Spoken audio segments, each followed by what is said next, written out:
તાપીના વાલોડ તાલુકાની ઘટના, એક વિદ્યાર્થીની અન્ય વિદ્યાર્થીનો હાથ કાપી નાખ્યો. પીઠ પાછળ થયું હોવાનું કહી ધોરણ 9માં ભણતી વિદ્યાર્થીનીને બોલાવી હતી. 13 વર્ષીય દીકરીના હાથ ઉપર પોતાની પાસે રહેલું ચપ્પુ મારી દીધું હતું. દીકરીને હાથમાં 20 જેટલા ટાંકા આવ્યા છે. વાલોડ પોલીસે આરોપી વિદ્યાર્થીની અટકાયત કરી. જગસ વિદ્યાર્થીની 9 માસથી હોસ્ટેલમાં રહી અભ્યાસ કરતી હતી. જી, આપનું નામ શું ઘટના બની છે? મારું નામ દિલીપભાઈ રાજેન્દ્રભાઈ ગામિત છે. શું ઘટના બની? મારી છોકરી અંબાજ હાઈસ્કૂલમાં ભણતી છે.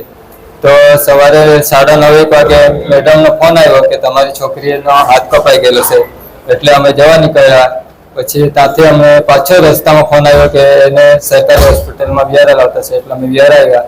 ત્યારે પછી છોકરીએ અમને કીધું કે એ લોકોના ક્લાસમાં જ ભણતી છોકરી એને ઉપર બાથરૂમમાં લઈ ગઈ, ત્રીજા માળે. પછી અહીંયા શર્ટમાં કંઈ ભરાઈ ગયેલું છે એમ કરીને લઈ ગયા અંદર બાથરૂમમાં. અને પછી ગળામાં પકડી નીચે પાડી લાવી છે.